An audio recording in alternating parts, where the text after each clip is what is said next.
శక్తివంతమైన ఘట్టాలలో షణ్ముఖోత్పత్తి ఒకటి. ఇది విన్నవాళ్ళు సుబ్రహ్మణ్య లోకాన్ని పొందుతారు అంటారు. అంత శక్తివంతం. ఇది శ్రీరామాయణంలోనే అత్యంత శక్తివంతమైన పరమాద్భుతమైనటువంటి ఘట్టములలో ఒకటి. ఇది ఎంత శక్తివంతం అంటే గర్భిణీ స్త్రీలు కానీ ఈ సర్గల్ని పారాయణ చేస్తే తప్పకుండా వాళ్ళకి సంతానం కలుగుతుంది. సంతానం ఉత్తమమైన సంతానం కలుగుతుంది. ఎటువంటి సమస్యలు లేకుండా వాళ్ళకి ప్రసవం అవుతుంది. గంగానది ఆవిర్భావం గురించి చెప్తూ అత్యద్భుతమైనటువంటి ఘట్టాన్ని ఒకదాన్ని ఇప్పుడు రామచంద్రమూర్తితో విశ్వామిత్ర మహర్షి చెప్తున్నారు. నాయనా రామ, నీకు అంగదేశం గురించి చెప్పాను. మన్మధుడు కాలిపోయాడు. తర్వాత పార్వతీ పరమేశ్వరులకి వివాహమైంది. ఎలా అయింది మరి మన్మధుడు లేకుండా?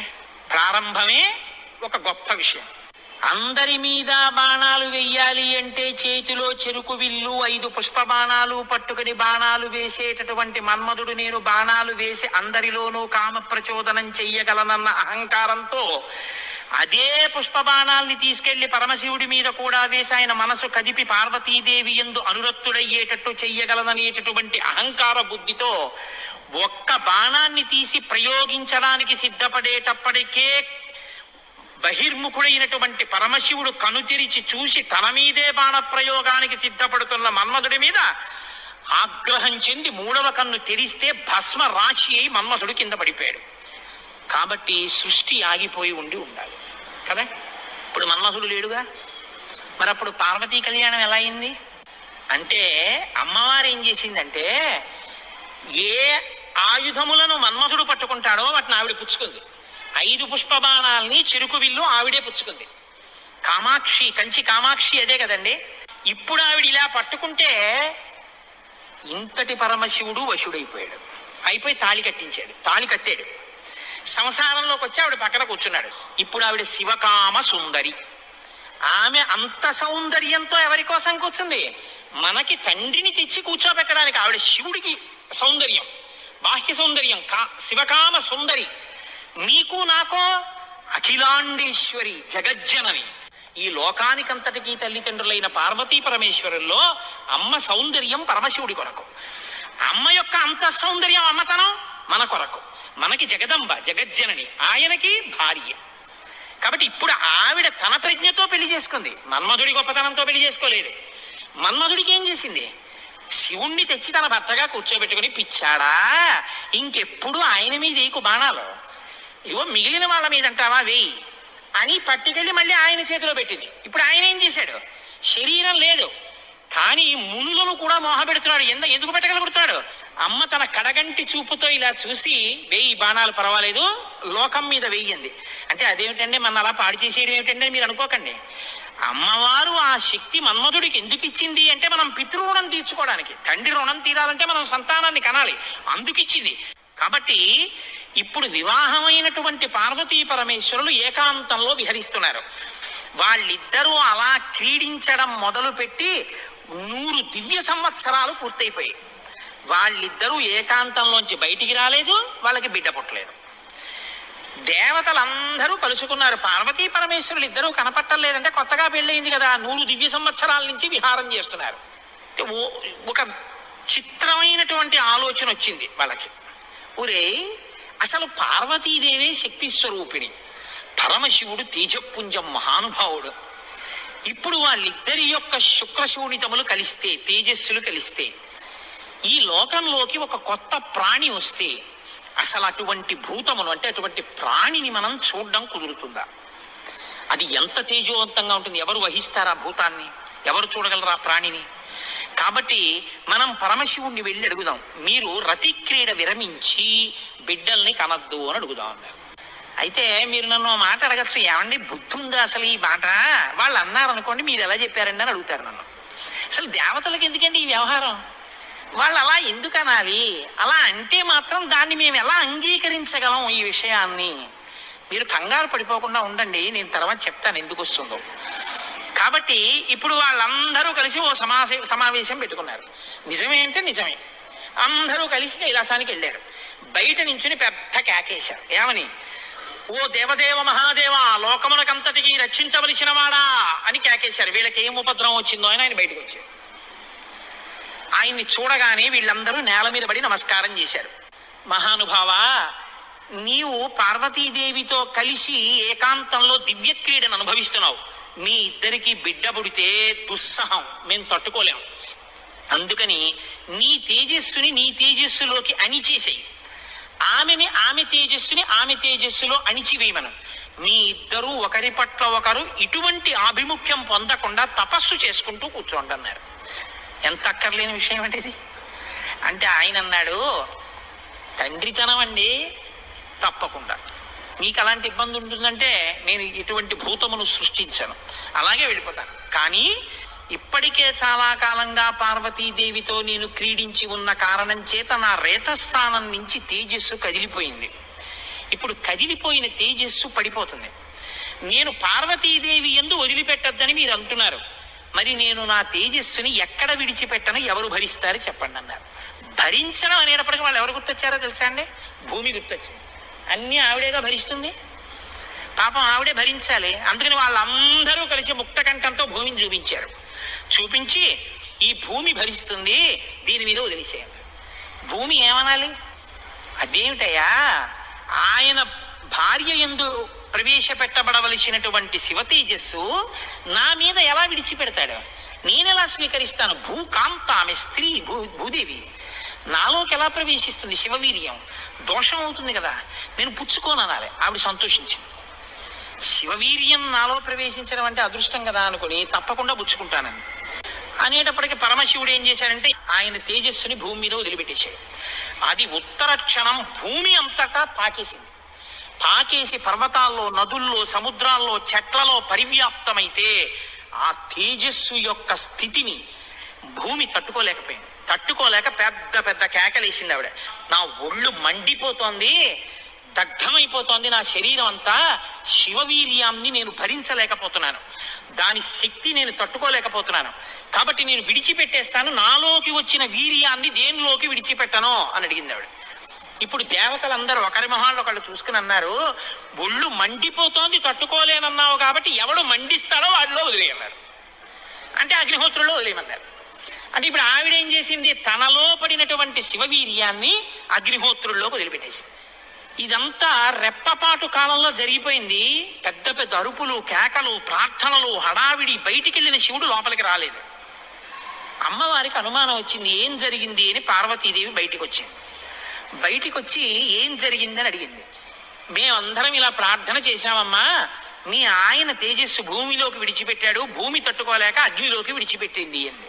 మీ ఇద్దరికి సంతానం కలగకుండా తపస్సు చేసుకోమని కోరిక కోరామమ్మా అన్నారు. ఆవిడంది, ఏ ఆడదైనా అమ్మ కావద్దంటే ఒప్పుకుంటుందండి?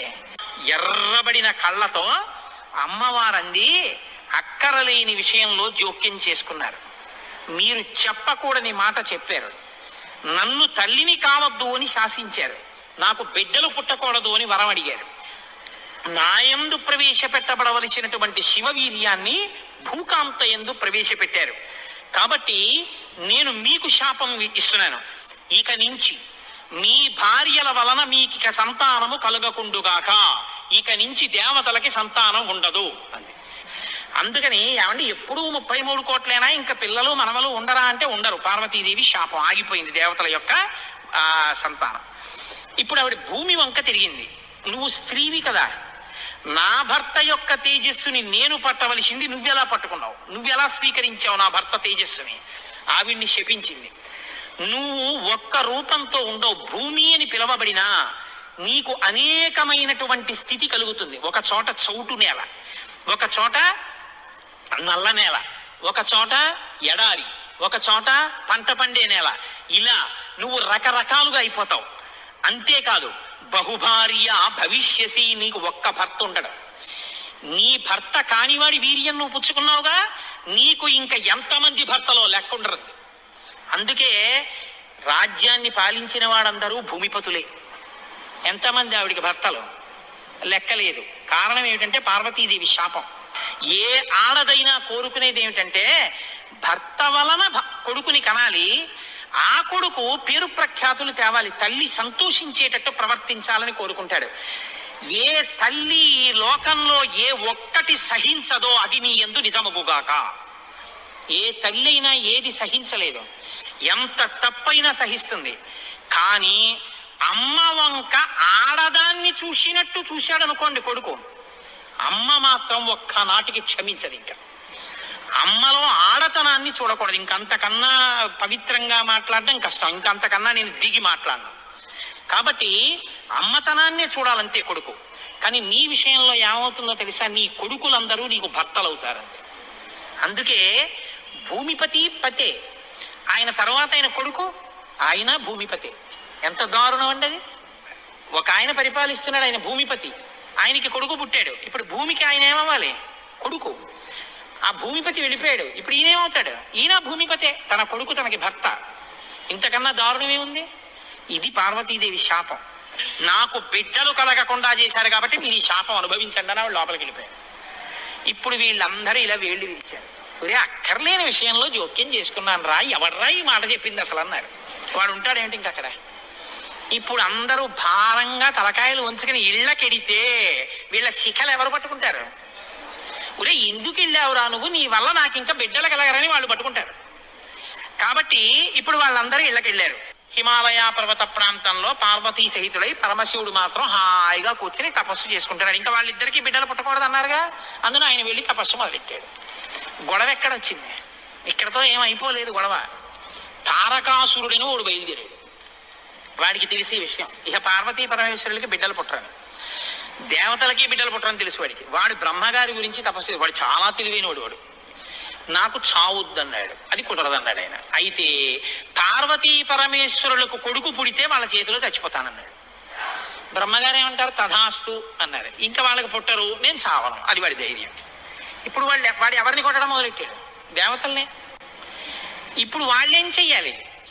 ఇప్పుడు వీళ్ళందరూ ఎక్కడికి వెళ్ళి అడిగారు, మీకు బిడ్డలు కలగకూడదు, మీ ఇద్దరు తపస్సు చేసుకోండి అని. వీళ్ళే అడిగారు పార్వతీ పరమేశ్వరుని. వాళ్ళిద్దరు తపస్సుకి వెళ్ళిపోయారు. ఇప్పుడు వెళ్ళి మీ ఇద్దరు బిడ్డలు కనండి అన్నారు అనుకోండి, ఇంకేమైనా ఉందా? వద్దన్నావు, అన్ని శాపాలు ఇచ్చేసింది ఆవిడ. అంటే మీరు బాగా గమనించండి, ఏదైనా ఆడది భరిస్తుంది, కానీ ఆడదాని అమ్మతనానికి, ఆడదాని భర్తృత్వాన్ని పంచుకోవడానికి ఇంకో ఆడదొస్తే మాత్రం ఈ లోకంలో సహించడం అన్నది ఉండదు. అది ఈ జాతి క్షమించలేదు. ఇది రామాయణం యొక్క తీర్పు. కాబట్టి ఇప్పుడు వీళ్ళు వెళ్ళి అడగలేరు పార్వతీ పరమేశ్వరుని.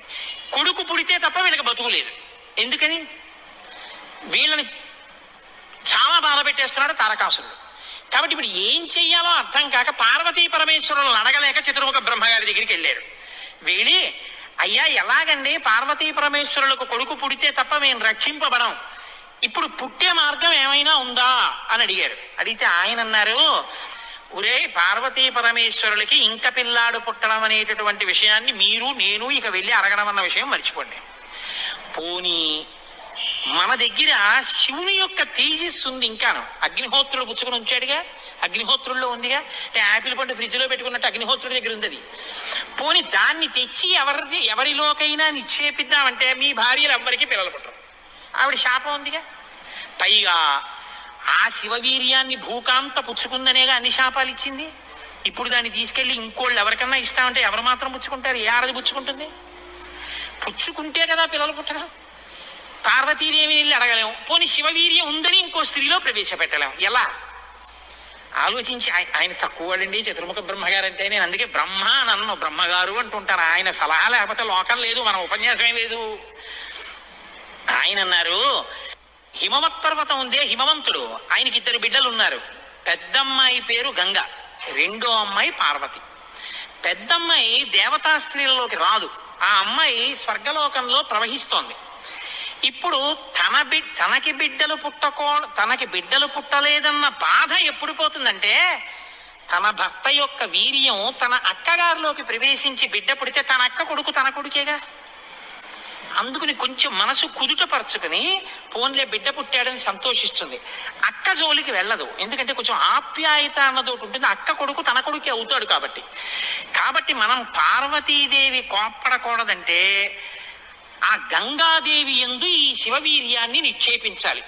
ఇప్పుడు శివవీర్యం ఎవరి దగ్గర ఉంది? అగ్నిహోత్రుడి దగ్గర ఉంది. ఇప్పుడు అగ్నిహోత్రుడు ఏం చేయాలి? గంగాదేవిలో విడిచిపెట్టాలి. గంగాదేవి ఒప్పుకోవద్దు. కాబట్టి మీరేం చేయాలి? మీరేగా వెళ్ళి ప్రార్థన చేశారు, మీరే వెళ్ళి అగ్నిహోత్రుడిని గంగని ప్రార్థన చేయండి అన్నారు. ఇప్పుడు గంగాదేవి దగ్గరికి వెళ్ళి అమ్మ ఏమనుకోవద్దు, శివవీర్యం అగ్నిహోత్రుడి దగ్గర ఉంది, నువ్వు అది బుచ్చుకో అంటే చీ నోర్ముయ్యి అంటే. అందుకని ఈ మాట ఎవరు చెప్పాలో ఒక్క పురుషుడు చెప్పాలి. పురుషులందరూ వెళ్ళి చెప్తే అసహ్యంగా ఉంటుంది. మీరు వెళ్ళి అగ్నికి చెప్పండి, అగ్ని వెళ్ళి ఆవిడికి చెప్తారని.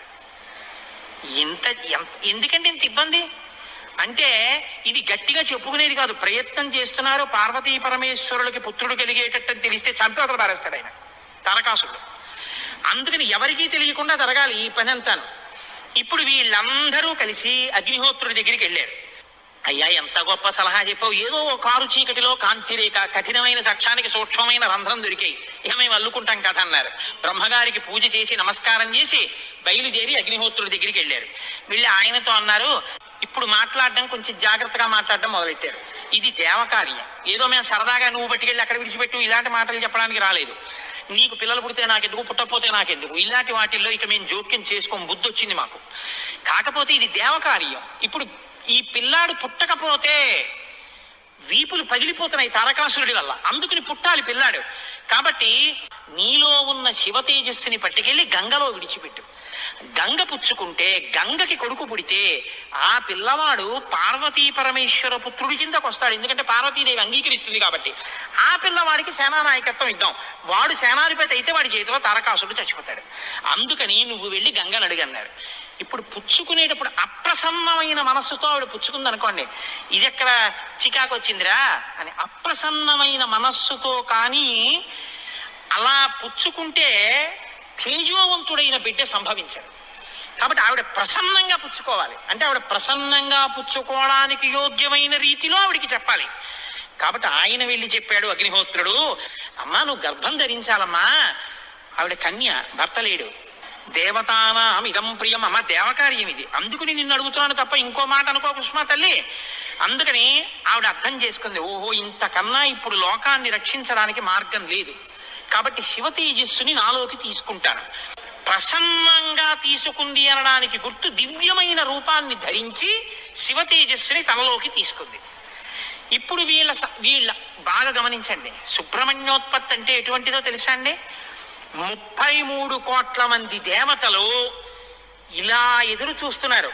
ఇప్పుడు కాని శివవీర్యం ఎందుకో పనికి రాకుండా పోయింది అనుకోండి, గంగ కానీ అయ్యి బాబాయ్ నేను భరించలేకపోతున్నానని వదిలేవతల పారేసింది అనుకోండి, అంతే. ఇక శివవీర్యం లేదు. ఎందుకంటే ఉన్న శివవీర్యం పాడైపోయింది. కాబట్టి ఇక పుత్రుడు కలగడు. ఇక పుత్రుడు కలగకపోతే ఇక ఎప్పటికీ అసలు దేవతల యొక్క రాజ్యం అన్నది ఇక రాదు, తారకాసురుడే ఉంటాడు. కాబట్టి ఇక మీరు నేను పురాణం చెప్పుకోవడం ఇప్పటికీ ఉండదు, ఆయనే పరిపాలిస్తుంటాడు కదా. కాబట్టి ఇప్పుడు ఆ గంగ వల్ల బిడ్డ పుట్టాలి. వీళ్ళందరూ ఉత్కంఠతో ఎదురు చూస్తున్నారు. గంగ గర్భం ధరించి బిడ్డని కంటుందా? ఇది ఇంత చల్లటి గంగమ్మలోకి శివవీర్యం వెళ్ళింది. వెళ్ళగానే ఆవిడ ఇప్పుడు పెద్ద కేకేసింది, అయ్య బాబోయ్ ఈ శివవీర్యం యొక్క వేడికి నా నీరు ఉడికిపోతోంది. ఇప్పుడు నేను ఈ తేజస్సుని ఎక్కడ వదిలిపెట్టేను, నా సర్వాంగములు క్షోభించిపోతున్నాయంది ఆవిడ. అగ్నిహోత్రుడు చూసి అన్నాడు, బిడ్డ పుట్టాడో లేదో తరువాతి మాట, ముందు అసలు నువ్వు కలత పడిపోతున్నావు, నువ్వు తట్టుకోలేవు. కాబట్టి అదిగో ఆ హిమాలయ పర్వత ప్రాంతముల యొక్క పాదముల యందు తీసుకెళ్లి నీలో ఉన్నటువంటి శివ తేజస్సుని విడిచిపెట్టేసేయని. గంగ తనలో ఉన్న శివ తేజస్సుని తీసుకెళ్లి హిమాలయ పర్వత ప్రాంత పాదముల యందు వదిలిపెట్టేసేటప్పటికి అది వెళ్ళి రెల్లు దుబ్బుల్లో పడిపోయింది, గడ్డిలో పడిపోయింది. ఇప్పుడు అందులోంచి ఒక్కసారి కాంతి కనపడింది వాళ్ళకి. పిల్లాడు ఏమైనా వచ్చాడా? వాళ్ళకి పిల్లాడు కావాలి. ఇప్పుడు ఆ శివవీర్యంలోంచి ఆ తేజస్సులోంచి అగ్ని ఎటువంటి కాంతితో ఉంటాడో అటువంటి కాంతితో మొట్టమొదట బంగారం పుట్టింది లోకంలో. బంగారం శివవీర్యం, అందుకే బంగారానికి శివవీర్యం అని పేరు. బంగారం పుట్టి బంగారంతో అక్కడ ఉన్నటువంటి తృణవృక్ష లతాగుల్మం సర్వం భవతి కాంచన, ఆ గడ్డి చెట్లు అన్ని బంగారు రంగులో మెరిసిపోయాయి ఒక్కసారి. తర్వాత వెండి పుట్టింది. ఆ వెండిని చూశారు, తెల్లగా ఉంది వెండి. అయిపోయింది. ఆ తర్వాత ఇంకా మిగిలినటువంటి క్షారంలోంచి రాగి ఇనుము పుట్టాయి. మిగిలిపోయినటువంటి మలంలోంచి తగరము సీసము పుట్టాయి. తప్ప పిల్లవాడు మాత్రం కనపడలేదు. అయిపోయింది మన ప్రణాళికంతా, పిల్లవాడు పుట్టలేదు అని దిగాలు ముఖాలు వేసుకుని ఆ పైనుంచి చూస్తున్నారు. ఆ రెల్లు దుబ్బుల్లో రాత్రివేళ తెల్లగా మెరుస్తాయే రెల్లు దుబ్బులు, ఆ రెల్లు దుబ్బుల్లోంచి బ్రహ్మాండమైనటువంటి కాంతులు మెరిసిపోతుండగా 6 ముఖాలతో అద్భుతమైన సౌందర్యంతో ఒక పిల్లవాడు పుట్టి పాల కోసం ఏడ్చాడు. అమ్మయ్యా, పుట్టాడు రా పిల్లాడు, శివపుత్రుడు జన్మించాడు, మన బాధలు తీరాయని వాళ్ళందరూ పొంగిపోయారు. షష్ఠి 6 ముఖాలతో షణ్ముఖుడై పుట్టాడు. ఆ పుట్టినటువంటి వాడు కూడా మహానుభావుడు 6 ముఖాలతో పుట్టాడు కాబట్టి షణ్ముఖుడు. పుట్టిన పిల్లాడికి పాలివ్వాలి, ఆ కృత్తికల్ని పిలిచి మీరు పాలివ్వండి అన్నారు. వాళ్ళన్నారు మేము పాలిస్తాం, కానీ ఇప్పుడు పాలిస్తే కానీ మరి పిల్లాడు బతకడం కాబట్టి వాళ్ళు అన్నారు మేము పాలిస్తాం, కానీ ఆ పిల్లాడిని మా పేరుతో పిలుస్తారా అన్నారు. మా పిల్లాడని చెప్తారా అన్నారు. అబ్బాయి అలా ఎలా కుదురుతుందండి అన్నారు అనుకోండి. వాళ్ళు పాలివ్వకపోతే పిల్లాడు. అందుకని వీళ్ళు వెంటనే దేవతలు అందరూ అన్నారు తతస్తు దేవత సర్వ కార్తికేయ ఇతి బ్రువన్, కార్తికేయుడు అన్నాం కదా, ఇవ్వండి పాలన్నారు. అమ్మతనం ఎంత గొప్పదో చూడండి. ఇప్పుడు ఈ కృత్తికలు 6 పిల్లాడికి 6 ముఖాలతో ఉన్నవాడికి 6 పాలిచ్చారు. వాడు పాలు తాగాడు. పుత్రస్త్రైలోక్య విఖ్యాతో భవిష్యతి న సంశయ. కార్తికేయుడని మేం పిలవడం కాదు, 3 లోకాల్లో పిలుస్తారు ఈ పిల్లాన్ని, సరేనా అన్నారు దేవతలు. అప్పుడు వాళ్ళు పాలిచ్చారు. కాబట్టి కార్తికేయుడు. అగ్నిలో శివవీర్యం చాలా కాలం నిలవ ఉంచబడి అగ్నిహోత్రుడు గంగలో ప్రవేశపెట్టాడు కాబట్టి పావకి. శరవణములు అంటే రెల్లు దుబ్బుల్లోంచి పుట్టాడు కాబట్టి శరవణ భవ. ఎప్పుడు శుద్ధమైనటువంటి బ్రహ్మజ్ఞ జ్ఞానంతో ఉంటాడు కాబట్టి సుబ్రహ్మణ్యం. తల్లి కడుపులోంచి స్ఖలనమై పుట్టాడు కాబట్టి స్కందుడు. ఆయన ఉత్పత్తి చేతనే ఇన్ని పేర్లతో వచ్చాడు. ఏమండి మీరు ఇంత గొప్పగా ఏదో పాపం నోరు కొట్టుకు చెప్పారు, కానీ మాకు అసలు అనుమానం మాత్రం అలా ఉండిపోయింది, మీరు మంగళం చెప్దాం అనుకుంటున్నారేమో. అలా అనత్సా దేవతలు, అలా అడగడం వల్ల కదా ఇంత కథ వచ్చింది. అలా ఎందుకు అడగాలి అసలు అంటే, మహానుభావుడు శంకర భగవత్పాదాచార్య స్వామి వారు బ్రహ్మసూత్రాలకి చేసినటువంటి వ్యాఖ్యానంలో ఒక చోట ఉదహరించారట దీని గురించి. దాని గురించి అసలు ఇలా ఎలా జరిగిందని కంచికామకోటి పీఠాధిపతులు చంద్రశేఖరేంద్ర సరస్వతి స్వామి వారు ఎంతమంది పౌరాణికుల్లో అడిగారట. ఆఖరికి ఒక ఆయన దీని మీద పరిశోధన చేసి త్రిపురా రహస్యంలో ఉన్నటువంటి మంత్రాల యొక్క వ్యాఖ్యానంలో దీని అసలు వృత్తాంతం ఎక్కడుందో పరమాచార్య స్వామి వారికి తీసుకొచ్చి చెప్పారు.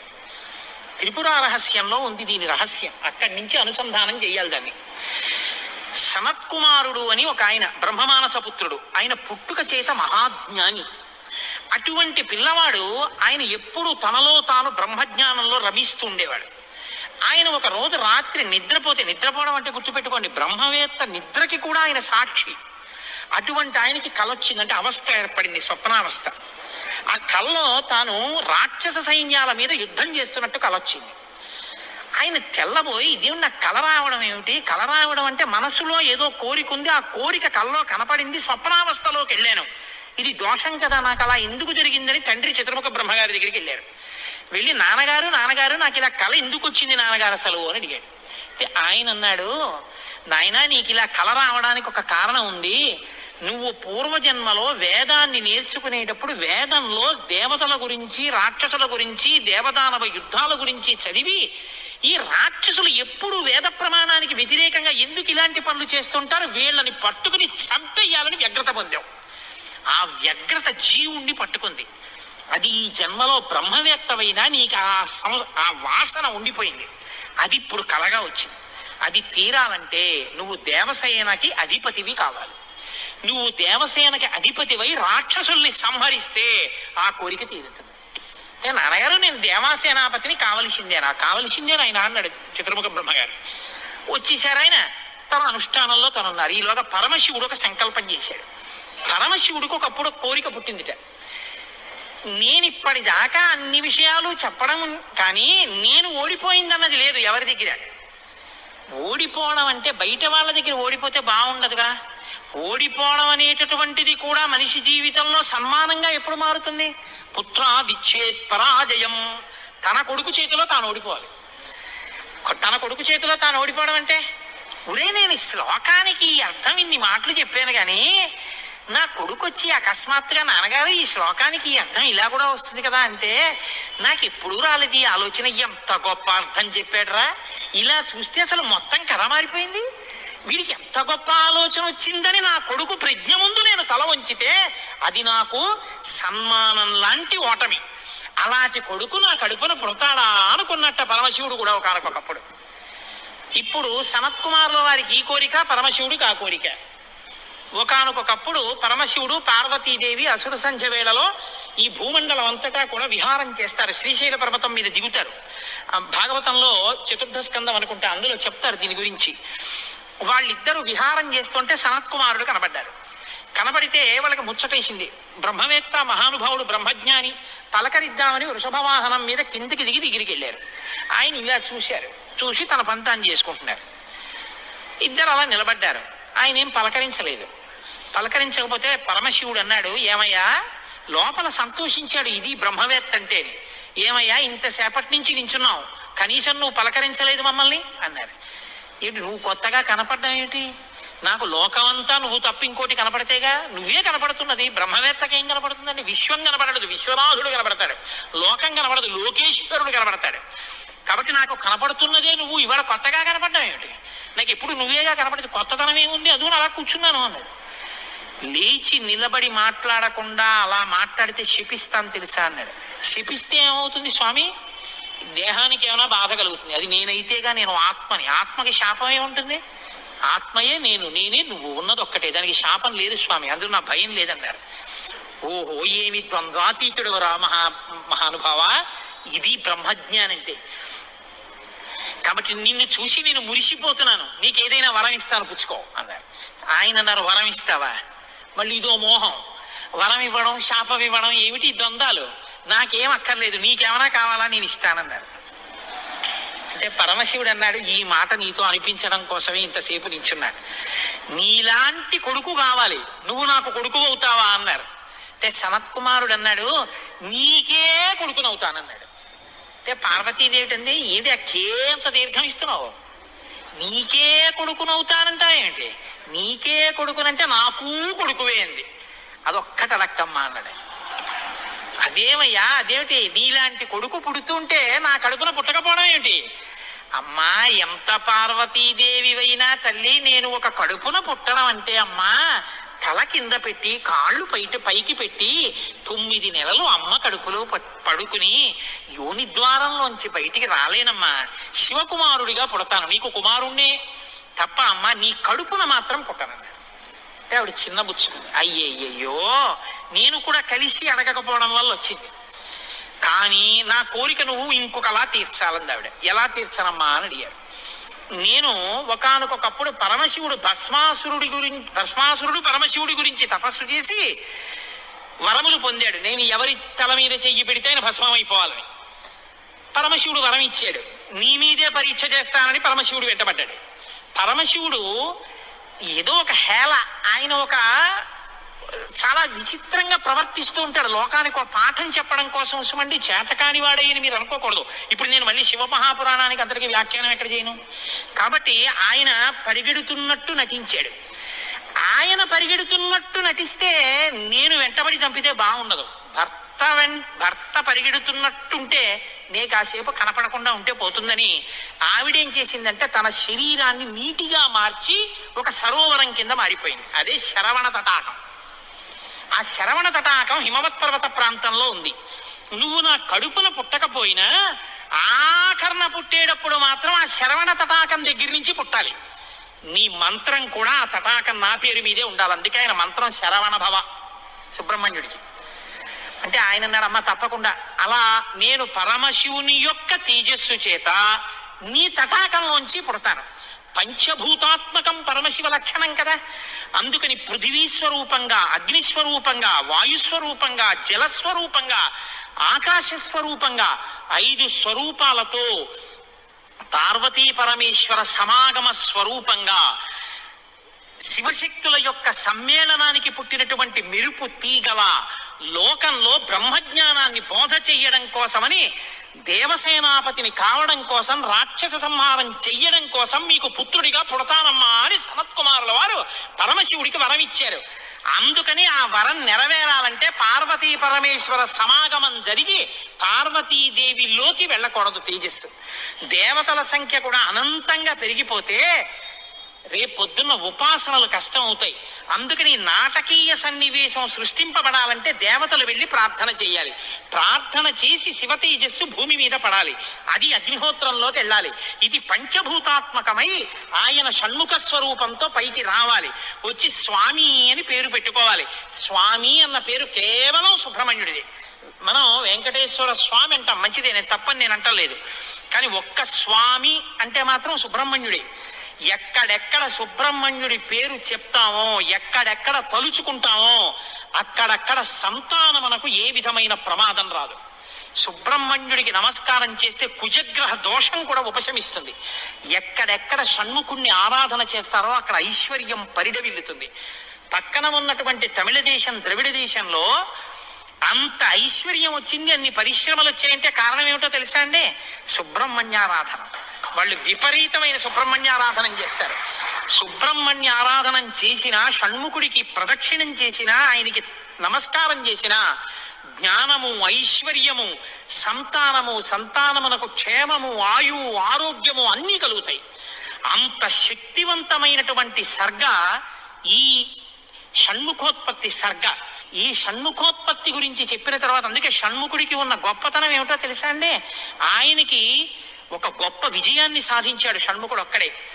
శైవ రెండు, శైవ వైష్ణవాలు రెండు కూడా వియ్యముందేట్టు చేశాడు. శ్రీవల్లి, దేవసేన ఇద్దరు శ్రీ మహావిష్ణువు యొక్క కుమార్తెలు. ఆయన మేనల్లుడు కదండి, మరి ఏదో పండగ సెలవులకు ఇంటికి వచ్చాడు. ఇంటికి వస్తే లక్ష్మీదేవి ఆయన్ని చూసి అందిట, మురుగన్ అంది. మురుగన్ అంటే మేనల్లుడు అని. మరుమగన్ అన్నట్టు విష్ణువు. మరుమగన్ అంటే చాలా అందగాడు అన్నట్ట. ఇద్దరు అలా అనుకోవడం ఎందుకో తెలుసా అండి? మన పిల్లలకు బాగుంటాడు. వల్లి, దేవసేన ఇద్దరిని ఇచ్చి సుబ్రహ్మణ్యేశ్వర స్వామి వారికి కళ్యాణం చేశారు. వల్లి, దేవసేన ఇద్దరిని తనకి భార్యలుగా చేసుకున్నాడు కాబట్టి శైవ వైష్ణవాలు రెండు సుబ్రహ్మణ్యుడి వల్లే బియ్యం ఉంది. అంతటి మహానుభావుడు ఆయన. మహాజ్ఞాని, యుక్తకేశుడై గుండుతో గోచి పెట్టుకుని నిలబడి ఉంటాడు. అందుకే సుబ్రహ్మణ్య క్షేత్రాల్లో స్వామి వలయలో అలా నిలబడి ఉంటాడు. ఆయన ప్రణవానికి అర్థం చెప్తే పరమశివుడంతటి వాడు తెల్లబోయి, ఎంత గొప్పగా చెప్పావురా అన్నట్టు. నాన్నగారు అలా అంటే కుదరదు, ఇది ప్రణవ రహస్యోపదేశం కదా, మీరు కూడా మడి కట్టుకుని వచ్చి శిష్యుడిగా కూర్చోండి చెప్తానన్నట్టు. ఒరే ఎంత బాగా చెప్పావురా అని వచ్చి కూర్చుని విన్నట్ట. శివుడంతటి వాడు ఇంత బాగా చెప్పగలిగిన కొడుకు పుట్టాలని కదా కోరుకున్నాడు. ఆత్మాదిచ్చేత్ పుత్రాదిచ్చేత్ పరాజయం. తండ్రి గారికి ఆ కోరిక తీరిందటువంటి బ్రహ్మజ్ఞాని పుట్టాడు. ఆయనే తరువాతి కాలంలో కేవలం పాలు తాగి పెద్దవాడైపోయాడు అంతే. అయిపోగానే ఆయన్ని దేవసేనకి తీసుకొచ్చి పట్టాభిషేకం చేసేశారు. సేనాధిపతి అయిపోయాడు. తారకాసుర సంహారం చేశాడు. దేవతలందరూ సంతోషించారు. అమ్మ అందమంతా మూర్తీభవించి ఉంటుంది. అందుకే ఇంతంత బుగ్గలు, ఎర్రటి మనిషి, ఆహారాలు, చిన్న పట్టుబట్ట, ఎప్పుడు అమ్మ శక్తి అంతా చేతిలో శూలంగా పట్టుకుని ఆ కుక్కుట ధ్వజం, ఆ నెమలి మీద కూర్చుంటే ముద్దులు మూట కడుతూ ఎంత అందంగా ఉంటాడో. అందుకే సుబ్రహ్మణ్యేశ్వర స్వామి వారి యొక్క మూర్తి వంక అదే పనిగా చూసినా కూడా సత్సంతానం కలుగుతుంది. అంతటి మహానుభావుడు సుబ్రహ్మణ్యుడు. ప్రత్యేకించి ఏ కారణం చేతనైనా గర్భం నిలవక బాధపడుతున్న వాళ్ళు, గర్భిణి అయినప్పటికీ కడుపున ఎటువంటి బిడ్డలు పుడతారో తెలియని వాళ్ళు, వాళ్ళ ఆయుర్దాయం బాగుండాలనుకున్న వాళ్ళు, సంతానం క్షేమంగా వృద్ధిలోకి రావాలనుకున్న వాళ్ళు రామాయణాంతర్గతమైన షణ్ముఖోత్పత్తిని విని తీరాలి. ఇది చెప్పడం కోసమే వాల్మీకి మహర్షి ఫలశ్రుతి చెప్తూ ఓ మాట చెప్పారు. ఎవరు ఈ షణ్ముఖోత్పత్తిని శ్రీరామాయణంలో వింటున్నారో వాళ్ళకి ఎటువంటి చిక్కులు ఉన్నా అన్ని చిక్కులు విడిపోయి అపారమైనటువంటి ధన సమృద్ధి కలుగుతుంది. 2, విశేషమైనటువంటి పుణ్యము స్కందోత్పత్తిని విన్నంత మాత్రం చేత కలుగుతుంది. ఇక్కడే ఆయన కుమార సంభవశ్చైవ అన్న మాట వాడారు. పార్వతీ పరమేశ్వరుడు యొక్క కుమారుడు కనుక ఆయనకొక్కడికే కుమారహ అన్న నామం. ఎవరు భక్తి శ్రద్ధలతో రామాయణాంతర్గతమైనటువంటి ఈ షణ్ముఖోత్పత్తిని చేతులు కైమోడ్చి సుబ్రహ్మణ్యుడికి నమస్కరించి వింటున్నారో అటువంటి వారందరికీ కూడా ఆయుష్మాన్, వాళ్ళకి ఏదైనా అపమృత్యు దోషం జాతకంలో ఉంటే ఆ దోషము ఉపశమించి ఆయుర్దాయం కలుగుతుంది. వాళ్ళ కొడుకులు మనవలు అందరూ క్షేమంగా ఉంటారు. ఏవైనా దుర్గుణములు అలవడవలసినవి ఉంటే అవి పోయి వాళ్ళు వృద్ధిలోకి వచ్చి వంశానికి గొప్ప కీర్తి తీసుకొస్తారు. ఆయుష్మాన్ పుత్ర పౌత్రైశ్చ, ఎవరు రామాయణం సంపూర్ణ రామాయణం చెప్పించుకుని వినేటప్పుడు పరమ భక్తితో దేవాలయ ప్రాంగణంలోనో ఎక్కడో కూర్చుని ఈ స్కందోత్పత్తిని నమస్కారం చేస్తూ విన్నారు, వాళ్ళు శరీరం పడిపోయిన తరువాత సుబ్రహ్మణ్య లోకాన్ని పొందుతారు అని వాల్మీకి మహర్షి సత్యం తప్ప ఆయన నోటి వెంట రాదని బ్రహ్మగారి వరం. ఆయన ఎప్పుడూ ఫలశ్రుతి చెప్పరు, ఇక్కడ చెప్పారు. అంత గొప్పది షణ్ముఖోత్పత్తి. దీనివల్ల ఉపయోగం పొందిన వాళ్ళు కన్నుల నీరు పెట్టుకుని సంతోషంతో చెప్తారు, యథార్థం నిజమేనని. మీకు నేను ఒక రహస్యం చెప్తాను, నేను ఆశ్చర్యపోయాను. తూర్పుగోదావరి జిల్లాలో మల్లవరం అని ఒక క్షేత్రం ఉంది. అక్కడ సుబ్రహ్మణ్యుడు, ప్రత్యక్ష సుబ్రహ్మణ్యుడు, ఇంతలా పాము కోనేటిలో స్నానం చేసి శివలింగాన్ని చుట్టుకుని ఉంటుంది. అది పిల్లలు పుట్టని వాళ్ళు వెళ్ళి నమస్కారం చేస్తే పిల్లలు పుట్టారు. డాక్టర్లు పిల్లలు పుట్టరని సర్టిఫై చేసిన వాళ్ళకి పుట్టారు. ముఖ్యమంత్రులు కూడా వెళ్ళారు పీఠాధిపతులు అక్కడికి. ఆ పాము కారణాంతరాల చేత శివలింగానికే తల కొట్టుకుని శరీరం వదిలింది. వదిలితే ఇప్పుడు అలాగే ప్రతిష్ఠ చేశారు. అక్కడ నేను ఆశ్చర్యపోయింది ఏంటంటే, నాకు ఆ దేవస్థానం ధర్మకర్త ఒక ఆయన వచ్చి ఒకసారి ఓ మాట చెప్పారు. బిడ్డలు పుట్టరు అని డాక్టర్లు చెప్పేసినటువంటి వాళ్ళు సుబ్రహ్మణ్య షష్ఠి నాడు ఈ దేవాలయం వెనకాల పడుకుంటారు, వచ్చి బోర్లా పడుకుంటారు ఆడవాళ్ళు. వాళ్ళకి కునుకు పడుతుంది, కునుకు పడ్డాక లేపేస్తాం. ఆ మరుసటి సంవత్సరం వాళ్ళు పసిపిల్లల్ని పట్టుకుని వస్తారండి అని చెప్పారు. నాకు అపనమ్మకం కాదు, చూడాలనిపించింది. కాకినాడ నుంచి చాలా మందిని కలిసి సుబ్రహ్మణ్య భుజంగ స్తోత్రం చేశారు శంకర భగవత్పాదులు. సుబ్రహ్మణ్య షష్ఠి నాడు ఆ దేవాలయంలో చదువుదామని అందరం కలిసి వెళ్ళాం. ఆ రోజు వాళ్ళు నా ప్రసంగం కూడా అక్కడ ఏర్పాటు చేశారు. మీరు నమ్మరు, నేను తెల్లబోయానండి. ఎంతంత సంపన్న కుటుంబాల వాళ్ళు బిడ్డలు పుట్టరు అని బెంగ పెట్టుకున్న తల్లులు చంటి పిల్లలతో ఎంతో సంతోషంగా వచ్చి ఆయనకి నమస్కారం చేసుకుని, అబద్ధం కాదు, నేను ఎంతో మందిని అక్కడ అడిగాను, ఏమమ్మా మీకు ఈయన వలనే కలిగిందా సంతానం అని. ఖచ్చితంగా మేము ఆయన వలనే ఈ అనుగ్రహాన్ని పొందామని, ఆ అదృష్టాన్ని పొందారు. మహానుభావుడు సుబ్రహ్మణ్యుడంటే. ఆయనకి నమస్కారం చేస్తే ఎంత స్థితినైనా ఇస్తాడు. ఇది సత్యం, సత్యం పునఃసత్యం. ఇది ఆ శక్తి కలిగి ఉంది, అది నా నమ్మకం. కాబట్టి మీరు స్వామికి నమస్కారం చేయండి. సర్వం శ్రీ ఉమా